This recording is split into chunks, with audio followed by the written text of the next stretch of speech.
If you are over the age of 60, you have probably spent your life working hard, raising a family, taking care of others, and doing what needed to be done. And now, as you step into this next chapter, whether you call it retirement, reinvention, or simply your time, something powerful starts to happen. You begin to realize that life is no longer about chasing more. It is about choosing better. But here is the truth most people do not talk about. Sometimes living better means letting go, not adding more to your plate, but taking things off of it, the habits, beliefs, and pressures that no longer serve you. In this video, we are going to explore 9 things you should consider letting go of after the age of 60. Not because you have done something wrong, but because you deserve to experience more joy, more peace, and more freedom. These are the lessons I have learned after over 10 years of sitting with people just like you, people in their 60s, 70s, 80s, and beyond, who have shown me what it really means to live well. Stick with me until the end, because the last one might just shift how you wake up tomorrow morning. Let's begin. 1. Stop saving out of fear. Here is the first thing to let go of after the age of 60. Stop saving out of fear. Now, I know that might sound strange at first. After all, saving money is a habit many of us were raised with. Save for a rainy day. Save for retirement. Save just in case. And for most of your life, that mindset has served you well. But at a certain point, especially after 60, saving out of fear can start to hold you back. Let me explain. The purpose of saving money is to take care of your future self. It is a tool, a way to prepare for the life you want to live later on. But what happens when later is already here? What happens when you have saved enough, when your financial needs are covered, and yet you still feel afraid to spend a dime? I have seen it time and time again. I once met a man who had over $2 million in his retirement accounts. He had no debt, a paid-off home, and more than enough to last the rest of his life.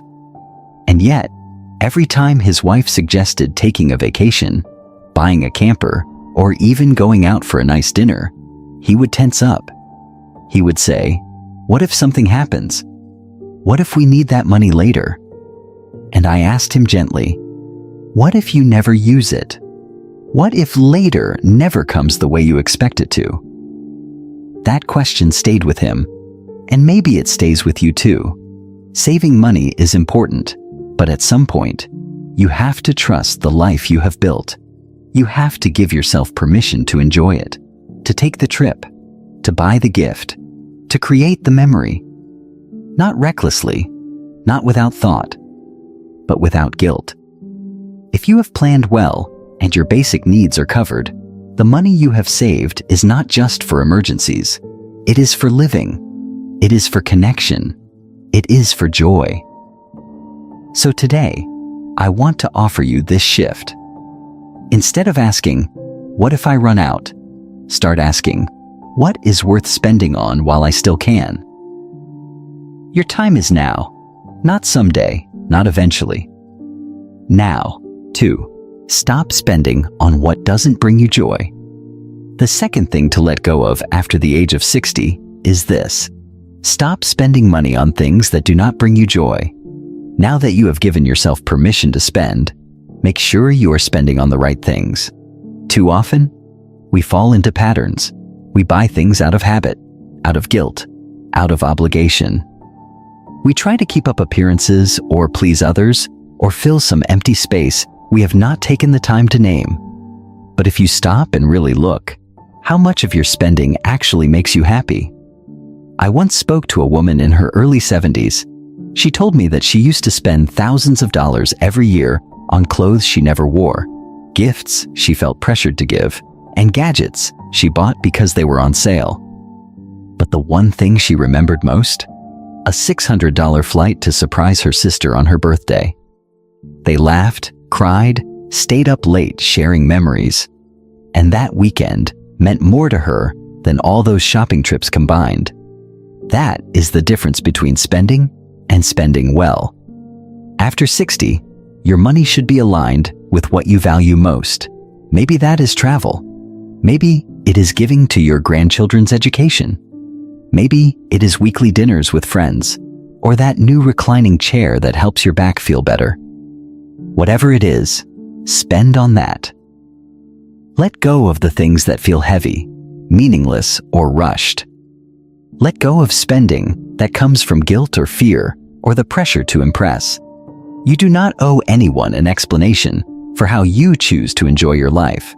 And remember, joy does not always come with a price tag. Sometimes, the richest moments are the simplest ones. Sitting on the porch with someone you love, sending a handwritten letter, or walking in nature without your phone. So before you spend, ask yourself, is this helping me live the life I want? Or is it just noise? Spend with intention. Spend with heart. Because the goal is not to have less or more. It is to have meaning. 3. Stop trading time for money. The third thing to let go of after the age of 60 is this. Stop trading your time for money, unless it still brings you meaning. For most of your life, time and money have been closely connected. You worked for a paycheck. You earned your living by showing up, putting in the hours, doing the job, even when it was hard, even when it was thankless. And that was necessary. It was how you built your life. But now, you are in a different chapter. And in this chapter, time is your most valuable currency. Ask yourself honestly, are you still working because you love it? Or because you are afraid to stop? Does your job give you purpose? Or does it just keep you busy? I'm not saying you should retire just because you turned 60. If you still find joy in your work, if it gives you energy, structure, and connection, keep doing it. But do it by choice, not by habit or fear. One man I knew had been a high school teacher for over 30 years. When he turned 62, people kept asking him, "When are you going to retire?" And his answer was simple, "When I stop loving it." So he kept teaching until 67. Then one morning, he woke up and felt it. It was time.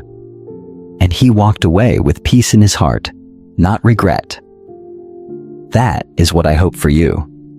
But I also see the other side. People who stay in jobs they do not enjoy, simply because they do not know who they are without that role. People who are afraid to slow down, because they have never been given permission to just be. Here is the truth. You can always earn more money, but you can never earn more time. Once today is gone, it is gone, and no paycheck can buy it back. So if your work still fulfills you, keep going with pride. But if it drains you, if it holds you back from the life you want to live, it may be time to let it go. You have traded time for money for long enough. Now it is time to trade time for meaning. Chapter 4. Stop putting off experiences. The fourth thing to let go of after the age of 60 is this. Stop putting off the experiences you've always wanted. How many times have you said, "I'll take that trip someday. I'll learn that skill next year. I'll start that adventure when things settle down"? But here is the hard truth. Someday is not a day on the calendar. And for many people, someday never comes. I remember speaking with a couple who had dreamed of driving cross-country in an old Airstream trailer. They had the money. They had the time. But year after year, they kept saying, "Next summer." Then one winter, the husband had a health scare. Nothing life-threatening, but enough to make them pause.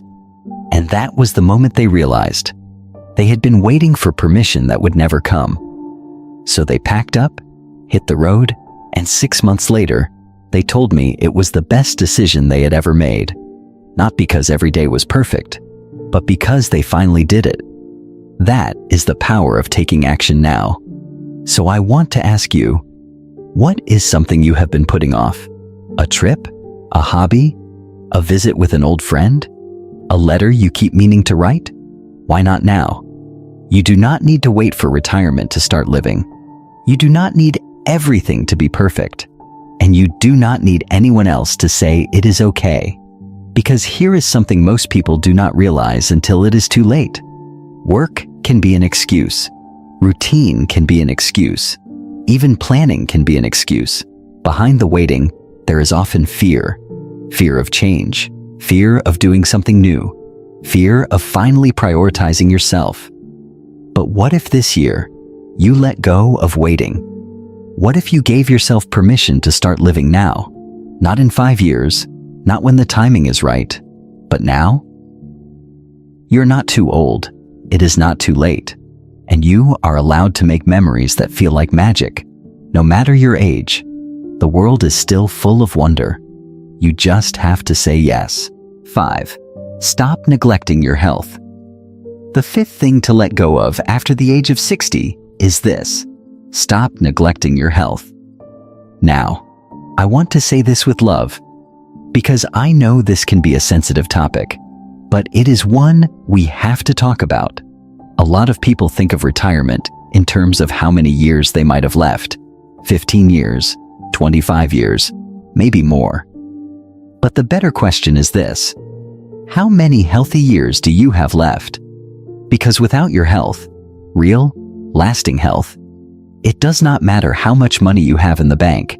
It does not matter how many trips you've planned or how beautiful your retirement home is. If you do not have the energy or ability to enjoy it, it all starts to slip away. Let me ask you, would you rather have $20 million and feel sick, tired, and in pain every day? Or would you rather have just $1 million, but feel vibrant, strong, and full of life? Most people, when they stop and think about it, would choose the second.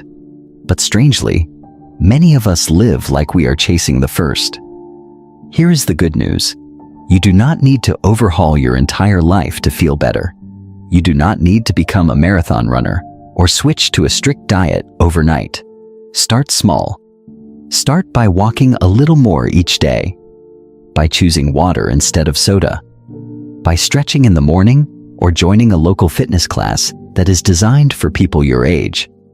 Even light strength training, with guidance, can do wonders for your balance, energy, and independence. This is not about losing weight or chasing youth. It is about keeping your freedom. It is about being able to play with your grandchildren, travel without pain, and wake up with energy instead of fatigue. Your body is your vehicle for the life you want. And just like any vehicle, it needs regular care. It needs maintenance. It needs love. So, take care of yourself. Make that doctor's appointment you have been avoiding. Take that first walk around the block. Prepare one healthy meal this week. Just one. Because health is not about perfection. It is about momentum. And the best time to start is now. 6. Stop worrying about what others think. The sixth thing to let go of after the age of 60 is this: stop worrying about what other people think. Now, let's be honest. For most of our lives, we have been shaped by the expectations of others. We try to be the good parent, the loyal employee, the reliable friend. We follow the rules. We do what is expected. But at some point, you have to ask, who am I living for now? I once had a client, a woman in her mid-60s, who loved art. All her life, she had dreamed of taking a painting class. But she hesitated. She said, "What if I'm not good? What if people think it's silly at my age?" You know what I told her? So what if they do? She took the class, and it changed everything. Not because she became a famous artist, but because she finally gave herself permission to do something for her. No apologies, no explanations. Here is something powerful I want you to remember. The older you get, the more freedom you earn to stop caring about the noise around you. You want to wear bold colors? Do it. You want to travel alone? Do it. You want to say no to family gatherings that exhaust you? You have that right. And this is not about being rude or self-centered. This is about living authentically. So you do not look back with regret. There is a book written by a hospice nurse named Bronnie Ware. In it, she shares the top regrets of people at the end of their lives. Do you know what the number one regret was? I wish I had had the courage to live a life to myself, not the life others expected of me. Let that sink in. Because when you live by other people's standards for too long, you begin to disappear from your own life. So today, release the pressure. Let go of the need to impress. Say what you mean, do what you love, and allow yourself to be seen, fully, honestly, beautifully, just as you are. There is only one you, and it is never too late to show up for your own life. 7. Stop watching the doom and gloom. The 7th thing to let go of after the age of 60 is this: stop watching the doom and gloom. At least, not every day. Now, this one might surprise you. Let me be clear. I am not saying you should bury your head in the sand. Staying informed is important. Being aware of the world around you is part of being a thoughtful citizen. But there is a difference between staying informed and being emotionally consumed. If you spend hours every day watching the news, no matter which channel, you might start to feel like the world is falling apart. And that constant stress, anxiety, and fear, it builds up. It wears on your body. It clouds your mind. It steals your peace. Here is something I often ask people. Have you ever met someone who said, "After watching 3 hours of cable news every night, I feel so much better about life"? Neither have I.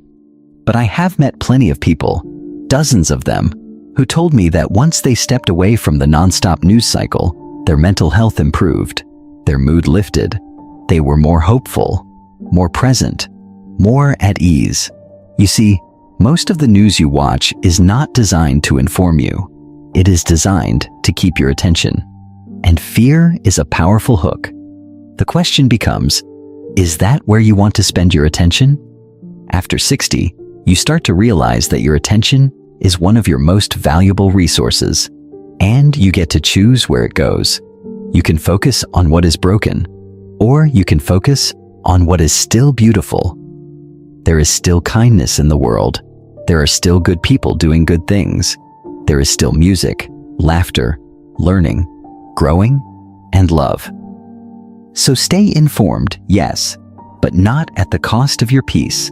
Limit how much you take in. Turn off the television when you need to. Choose uplifting stories. Read from sources that respect your intelligence, not just your fear.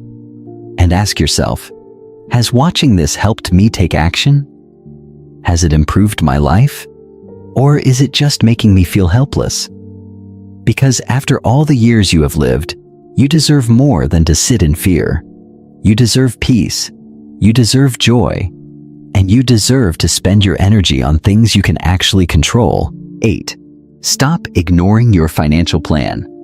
The 8th thing to let go of after the age of 60 is this: stop ignoring your financial plan, but also stop obsessing over it. This is a delicate balance. On one side, you have people who avoid their finances completely.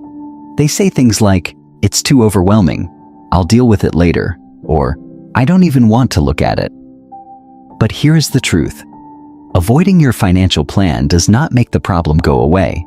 It makes it grow in the dark. After 60, it becomes even more important to have a clear understanding of what your money is doing. How much income do you need each month? What happens if your health changes? Are you protected from the unexpected? You do not need to be an expert, but you do need a plan, one that gives you peace of mind. Now, let me speak to the other side. The people who only think about their finances. You know the type. Maybe you are one of them. They analyze every dollar. They ask, if I take a vacation, will that impact my tax efficiency? They delay joy because of a spreadsheet. Here is the problem with that. You did not save and invest just to look at your numbers on a screen. You did it to live. So yes, talk to your advisor. Check your accounts. Make sure the basics are covered. But then, let go. Let your money do what it was meant to do. Support your life, not control it. A strong financial plan should give you confidence to say yes, not fear that keeps you frozen. I once told a client this, and it changed his entire perspective. The sign of a great retirement plan is not just a high account balance, it is a life well lived. So stop avoiding your finances out of fear. Stop obsessing over your finances out of anxiety, and start using your finances as a tool to build the life you want, one joyful, intentional decision at a time. 9. Stop living like you have forever. The ninth and final thing to let go of after the age of 60 is this: stop living like you have forever. Now, I say that not to scare you, but to invite you to live more fully. Because by the time we reach our 60s, most of us have been touched by loss. Maybe you have lost a parent, a sibling, a friend. Maybe someone you loved deeply is no longer here. And in those quiet, sacred moments of grief, we are reminded of something we often forget. Life is not unlimited. We all know this in theory, but still, we put things off. We wait for the right moment. We convince ourselves we will get around to it. But the truth is, you never really know how much time you have left, and that makes today incredibly precious. I sometimes ask my clients a simple but powerful question. If you knew with absolute certainty that this was your last year, what would you do differently? Who would you call? What would you say? What would you stop tolerating? And what would you finally start doing? Most people can answer that question very quickly, but then they go back to living the same way they always have. So let me ask you, what is stopping you from doing some of that now? You do not need to wait for a diagnosis or a crisis to wake up. You can wake up today with full awareness of just how fleeting and beautiful life really is. You can forgive someone. You can start that journal. You can book the trip, take the class, plant the garden, or say, "I love you," before the moment slips away. And no, you cannot do everything in one day, but you can begin. Because the point is not to live in fear of death. The point is to live in respect for life, to honor this one wild, irreplaceable life that you still have. You are here. You are breathing. You have today. And that is enough reason to stop waiting and start truly living. So there you have it. 9 things to let go of after the age of 60. Not because you have done anything wrong, but because you have earned the right to live more lightly, more freely, more intentionally. Letting go is not about giving up. It is about making space. Space for peace, for joy, for presence. Space for what really matters now. Let's take a moment to remember what we have covered today. Let go of saving out of fear. Let go of spending without joy. Let go of trading your time for money when your time is worth more. Let go of putting off the experiences that make you feel alive. Let go of neglecting your health, your greatest asset. Let go of worrying about what other people think. Let go of the constant noise of negativity. Let go of financial fear. But do not ignore your plan. And most of all, let go of the illusion that you have forever. Because the truth is, you have right now. And that is enough to begin. Before we close, I want to ask you something personal. What are you ready to let go of, starting today? Think about it. And if you feel comfortable, share your answer in the comments. You never know who else you might inspire just by speaking from the heart. And if this message spoke to you, if it reminded you of your worth, your wisdom, or your possibilities, please share it with someone you care about. A friend, a sibling, a spouse, someone who may need this reminder too. At Elders Insight, we believe aging is not about slowing down. It is about showing up more fully than ever before. So thank you for being here. Thank you for your time, your heart, your trust. And above all, thank you for reminding the world that it is never too late to live a life filled with purpose, connection, and joy. We will see you in the next video.